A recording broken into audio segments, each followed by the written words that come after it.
ஏழையா இருந்தாலும் பணக்காரலா இருந்தாலும் ஒரு பொண்ணை கட்டி கொடுக்கும் போது பணக்கார அவங்ககிட்ட இருக்க பணம் எல்லாம் நிறைய கொடுப்பாங்க, ஏழை அவரால் கிடைச்சதை கொடுப்பார். ஆனா ஏழை பணக்கார இருவரும் ஒரு பெண்ணை திருமணம் செய்து கொடுக்கும் போது இந்த எவ்வளவோ இனிப்பு பலகாரங்கள் இருக்கும் போதும் இந்த முறுக்கும் அதிரசமும் இல்லாமல் எந்த பெண்ணுக்கும் திருமணம் செய்து கொடுத்தது கிடையாது. அந்த முறுக்கு ஒரு பானையில வச்சு மஞ்சள் வீடு கட்டி இருக்கும், அதிரசம் ஒரு பானையில வச்சு மஞ்சள் வீடு கட்டி இருக்கும். ஏன் இது ரெண்டையும் அவசியம் கொடுக்குறாங்க? நம்மளுடைய தமிழர்ல இந்து முறைப்படி அந்த காலத்துல இருந்து கொடுக்குறாங்க முறுக்கு கிடையாது. நம்மளுடைய இந்து மதத்தை சேர்ந்த ஒருவன் ஒன்று செய்யறானா, தமிழ் மதம் பிறந்தவன் சொன்ன செய்யறானா, அதுக்கு காரணம் இருக்கும். நீங்க எல்லாம் கேள்வியா ஆரம்பிச்சிட்டீங்க. என்ன நீ எல்லாம் அவ்வளவு கேவலமா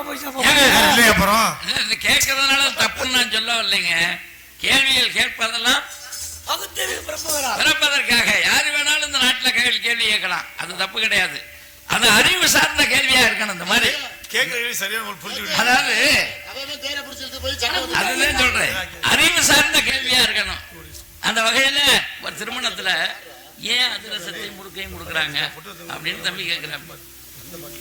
அதிரசமும் முறுக்கும் ஏன் கொடுக்குறாங்க அப்படின்னா,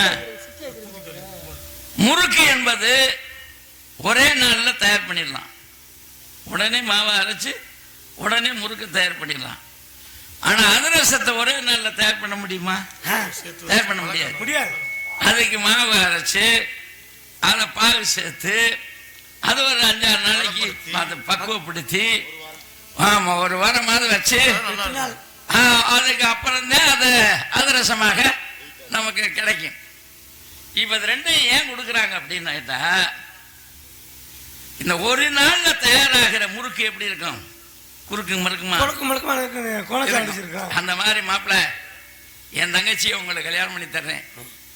என் தங்கச்சி உங்க வீட்டுல வந்து இந்த முறுக்கு எப்படி குறுக்க முறுக்க இருக்கு, அதே மாதிரி என் தங்கச்சி உங்க வீட்டுல வந்து குறுக்கு சாலை ஓட்டுச்சுன்னு வச்சுக்கோங்க, குறுக்கு மறுக்க ஓட்டுச்சுன்னு வச்சுக்கோங்க, நீங்க கோவப்படக்கூடாது. நாங்க எப்படி உங்களுக்கு ஒரு அதிரசம்ங்கிற பலகாரத்தை பக்குவப்படுத்தி பதப்படுத்தி ஒரு இனிப்பான ஒரு பலகாரத்தை நாங்க உங்களுக்கு கொடுத்துருக்கிறோமோ, அதே மாதிரி எங்க வீட்டு பிள்ளைக்கு நல்ல புத்திமதியை சொல்லி நல்ல அறிவுரைகளை சொல்லி உங்களுடைய வாழ்க்கையில இனிமையாக சந்தோஷமாக நீங்க வாழணும் அப்படிங்க. நன்றி நன்றி அப்படிங்கிறத காட்டுவதற்காகத்தான் முறுக்கையும் அதிரசத்தையும் சீர்ல கொண்டு போய் வச்சாங்க மாப்பிள்ள. இதை அர்த்தமுள்ள இந்து மதம்ங்கிற புத்தகத்துல கண்ணதாசன் புத்தகத்துல இதெல்லாம் நீங்க வந்து நாரதர் படிக்கையில படிச்சதாக்க.